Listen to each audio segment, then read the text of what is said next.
Students, today we are going to discuss a new system of our from our organ systems. In the previous video we have learned the systems about skeletal system, muscular system, digestive system, then respiratory system also we have discussed, nervous system also we have discussed. So today we are going to discuss the system of circulatory system. Circulatory system means रक्ताभिसरण. Okay, आपल्या शरीरामध्ये रक्त असतं. जर आपण कुठे पडलो किंवा खरचटलं तर काय येतं, बाहेर रक्त येतं. आता आपल्या शरीरामध्ये रक्ताची गरज असते. ओके, फॉर एक्झाम्पल आपण जर हॉस्पिटलमध्ये गेलो तर डॉक्टर अगोदर काय चेक करतात, आपलं रक्त आणि लघवी चेक करतात. त्याचप्रमाणे त्याच्यातून काय होतं, रक्त हा शरीरातील मुख्य घटक आहे. त्याचं प्रमाण जर कमी किंवा जास्त झालं तर आपल्याला वेगवेगळ्या प्रकारचे आजार होऊ शकतात. तर आपण याच रक्ताभिसरण संस्थेविषयी आपण आता सिस्टमविषयी बघणार आहोत. आता बघा, keep your hand towards the left side of your chest.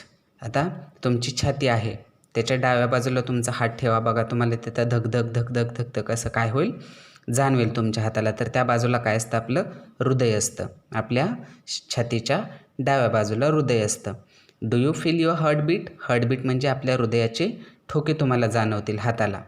All our body organs need oxygen rich blood to function properly. आणि आपली जी बॉडी आहे त्या बॉडीला ऑक्सिजन रिच ब्लड म्हणजे रक्तामध्ये ऑक्सिजनचं प्रमाण असलेलं रक्त गरजेचं असतं. कशासाठी? टू फंक्शन प्रॉपरली म्हणजे व्यवस्थित काम करण्यासाठी. जर त्याच्यामध्ये कुठे बिघाड झाला तर आपण आजारी पडू शकतो. The heart pumps blood to different organs of the body through tiny tubes called blood vessel. आता हृदय काय करतं, रक्त शुद्ध करण्याचं काम करतं. आणि ब्लड वेसल्स म्हणजे रक्तवाहिन्या, आपले जे शिरा असतात आपण शिरा म्हणतो. फॉर एक्झाम्पल डॉक्टर जर आपल्याला सलाईन लावत असतील तर ते कुठं लावतात, ब्लड वेसल्समध्ये लावतात. म्हणजे आपली जी शिर असते, हाताची शिर असते, त्या शिरेला सलाईनची सुई लावतात. ओके, तर हे जे हार्ट असतं हे काय करतं, त्या ब्लड वेसल्स आपल्या शरीराच्या सगळ्या भागांना अटॅच झालेल्या असतात. अगदी मेंदूपासून ते पायाच्या नखापर्यंत सगळीकडे ह्या ज्या ब्लड वेसल्स म्हणजे शिरा असतात या पसरलेल्या असतात. आणि आपला जो हार्ट आहे म्हणजे हृदय आहे, हे हृदय ह्या ब्लड वेसल्सद्वारे सगळं शुद्ध झालेलं रक्त सगळ्या अवयवांना पुरवत असतं. These blood vessels carry blood which is rich in nutrients obtain from the food we eat and the oxygen that we breathe in. मग आता ह्या ज्या ब्लड वेसल्स असतात ह्या कसलं रक्त, शुद्ध रक्त.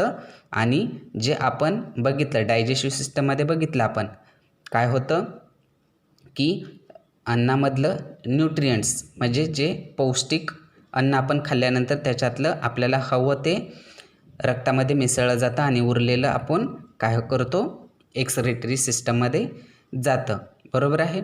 त्याचप्रमाणे काय होतं, ते ऑक्सिजन ह्या ज्या ट्यूब्स आहेत त्या काय करतात, ऑक्सिजन मिश्रित असं रक्त शरीराच्या वेगवेगळ्या अवयवांना पुरवतात. The blood vessels also bring the blood back to the heart.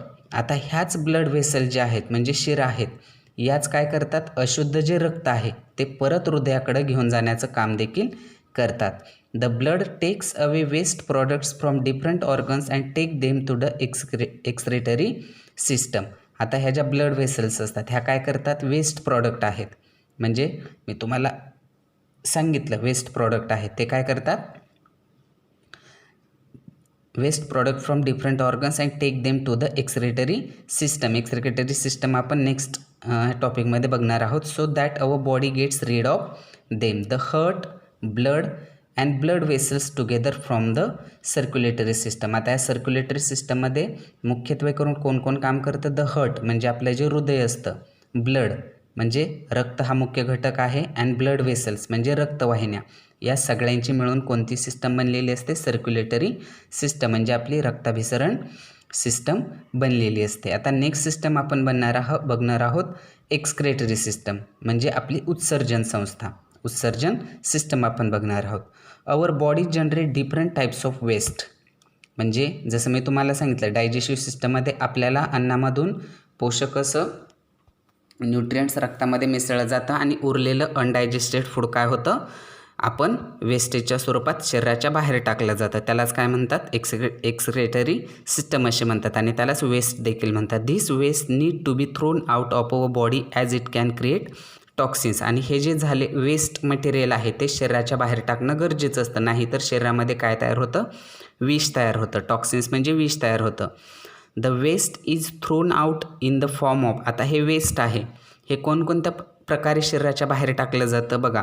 एक आहे युरिन म्हणजे आपली लघवी, त्याच्यानंतर स्वेट म्हणजे आपल्याला घाम येतो, अँड कार्बन डायऑक्साईड म्हणजे आपण तोंडावाटी जी हवा बाहेर टाकतो त्याच्यातून हे जे वेस्ट आहे ते काय होतं, आपल्या शरीराच्या बाहेर टाकून दिलं जातं. वी हॅव 2 किडनीज, आता आपल्या शरीरामध्ये 2 किडन्या आहेत. Okay, they clean the blood and make urine. आता ह्या किडन्या काय करतात, रक्त शुद्ध करण्याचं काम करतात आणि युरिन म्हणजे लघवी तयार करतात. द युटेरस म्हणजे आपलं मूत्राशय. The uterus carry the urine from the kidneys to the bladder. This urine is stored in the urinary bladder before being passed out. The sweat is remove through the skin while lungs remove carbon dioxide from our body. आता sweat कुठून, आपल्या skin म्हणजे आपल्या शरीरामधून घाम बाहेर पडतो आणि carbon dioxide कुठून बाहेर पडतो, आपल्या तोंडावाटे बाहेर पडतो. बरोबर आहे. During summers lot of water from our body gets lost in the form of sweat. Therefore we should drink plenty of water. म्हणून काय करायचं, उन्हाळ्यामध्ये आपल्याला जास्त घाम येतो म्हणून काय करायचं असतं, उन्हाळ्यामध्ये जास्तीत जास्त पाणी प्यायचं असतं. अशा प्रकारे ही काय झाली, एक्सक्रेटरी सिस्टम बघितली.